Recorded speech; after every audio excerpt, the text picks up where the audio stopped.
رسول اللہ صلی اللہ علیہ وسلم نے اللہ رب العزت کی عطا کا ایک نقشہ کھینچا ہے، آپ نے وہ نقشہ یاد کر لینا ہے اور آپ کو اللہ رب العزت کی عطا کا تھوڑا اس طرح عطا کا خوب اندازہ ہو جائے گا۔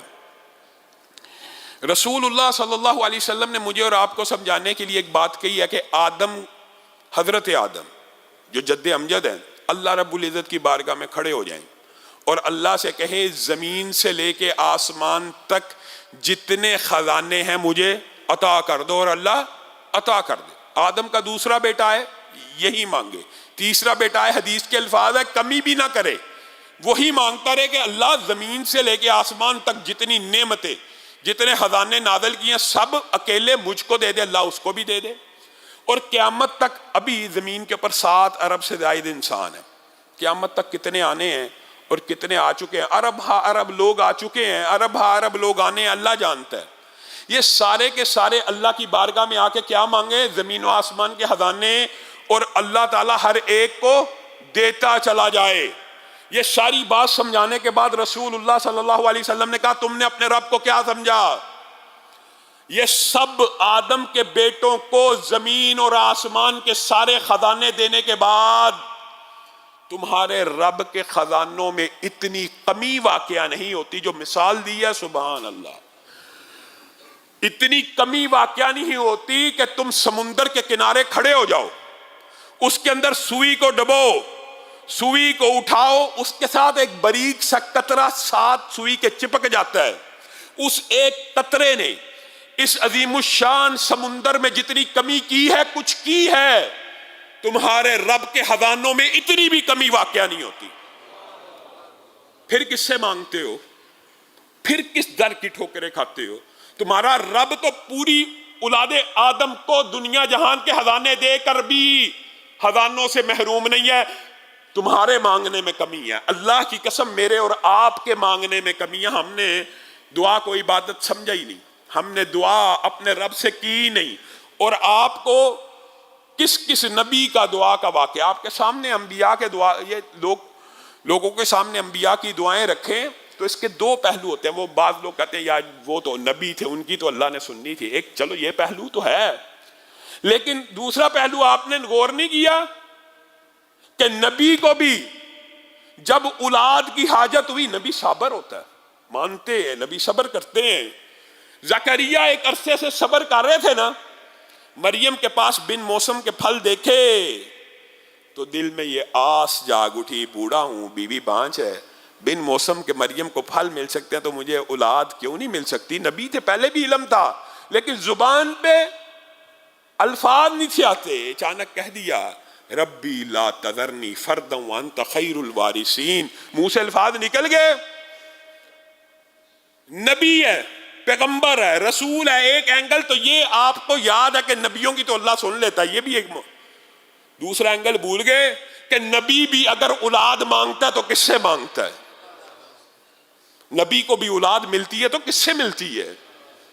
یہاں پہ تو اولادیں دینے والے، بگڑی بنانے والے ہر گلی کی نکر کے اوپر بیٹھے ہیں، یہاں پہ انبیاء اولاد کے لیے کس سے فریاد کر رہے ہیں؟ ایوب کی بھی، وہ بھی صابر تھے، ظاہر ہے بیوی بھی کیا اٹھی اور کیا اٹھی کہ کر دیجیے اب اللہ سے دعا کا۔ 70 برس آسانی اور آسائش میں گزرے، ابھی تو 15-17 برس ہوئے ہیں، تو اللہ سے صبر نہ کروں؟ ابھی اپنی بیماریاں، ہاں زبان پہ جب بیماری آنے لگی کہنے لگے اللہ ذکر کرتا ہوں اس زبان سے، اس سے محروم نہ رکھ۔ پھر دوستوں نے تانے دیے تو انی مسنی الضر کا نعرہ لگا دیا، اللہ تعالیٰ نے دولت بھی واپس کی۔ یہ تو ہم کہہ دیتے ہیں جی نبیوں کی دعائیں، سب کی دعائیں موجود ہیں، کن سے مانگا نبیوں نے بھی؟ اللہ سے۔ اور نبیوں کو عطا کرنا ظاہر ہے ایک عام بندے کے ذہن میں آتا جی اولیاء اللہ اور انبیاء کی تو اللہ تعالیٰ سن لیتا ہے۔ یہ بھی آپ کو کسی نے مغالطہ ڈالا ہے کہ اللہ تعالیٰ گناہ گاروں کی نہیں سنتا، یہ بھی مغالطہ ہے، بیٹا پنکھا بند کر، یہ بھی مغالطہ ڈالا ہے کہ گناہ گاروں کی نہیں سنتا۔ میرے پاس اللہ کے فضل و کرم سے سینکڑوں کے قریب اصلاً واقعات ہیں دعا کی قبولیت کے، لیکن میں آپ کو عصر حاضر کا ایک گناہ گار بندے کا واقعہ سنانا چاہتا ہوں، جو واقعہ ادارے ہیں سعودی عرب میں، مکتبے ہوتے ہیں جالیات کے، نیکی کے کام کرنے کے، اس کے مدیر نے ہمارے دوست عبد المالک مجاہد، ہمارے رشتہ دار بھی ہیں، ان کو خود سنایا. اور یہ واقعہ میں اس لیے سنا رہا ہوں کہ آپ کے ذہن سے یہ مغالطہ نکل جائے کہ گناہگار بندہ ہو تو اس کی رب نہیں سنتا. حقیقت تو یہ ہے کہ ابلیس نے نافرمانی کر کے رب سے مہلت مانگی تو رب نے اس کو بھی دے دی. مانگنے والے کو رب دیتا ہے، ابلیس کو بھی قیامت تک کی مہلت دے دی. یہاں پہ انہوں نے بیان کیا ایک شخص تھا انڈیا کا، وہ جھوٹے قتل کے مقدمے میں اس کا ساتھ روم میٹ قتل ہو گیا، وہ بھی گرفتار ہو گیا. اور وہ جو انڈیا کا بندہ تھا، نام کا اس کا مذہب تھا، بنیادی طور پہ نہ وہ ہندو تھا، نہ عیسائی تھا، نہ سکھ تھا، مذہب بیدار تھا، لا دین تھا، کسی اللہ پہ یقین نہیں تھا رکھتا. قید ہو گیا تو پریشان ہو گیا اور کہنے لگا اب تو ظاہر ہے ما فوق الاسباب وہی کوئی ہستی ہو سکتی ہے جو مجھے نجات دے دے. قتل کا الزام ہے، اسلحہ برآمد ہو گیا ہے، اس کمرے میں میں ساتھ رہتا ہوں. تو وہ باضابطہ طور کے اوپر پہلے حضرت عیسیٰ کو، عیسائیوں کے خدا کو، حضرت عیسیٰ کو اور اللہ کو پکارنے لگا. کچھ دن پکارا، کچھ نہ بنا. یہودیوں کے حضرت موسیٰ کا نام لے کے پکارا، ہندوؤں کے، حتیٰ کہ وہ مکتب جالیات کا مدیر کہتا ہے، وہ خود بیان کرتا ہے کہ میں نے دنیا کے اندر جتنے مذاہب مجھے پتا تھے، سکھ، ہندو مت، یہودیت، عیسائیت، سب کے الہوں کو پکار لیا، لیکن اسلام سے ایک نفرت تھی. بچپن سے لے کے جس ملک میں پلے بڑے تھے ایک نفرت تھی، اس کی طرف میں متوجہ نہیں تھا ہوتا. لیکن جب سب دروازے کھٹکا لیے تو میرے دل میں خیال آیا کیا ہر ایک کے رب کو پکار کے دیکھ لیا، مسلمانوں کے الہ کو بھی پکار کے دیکھ لیا جائے.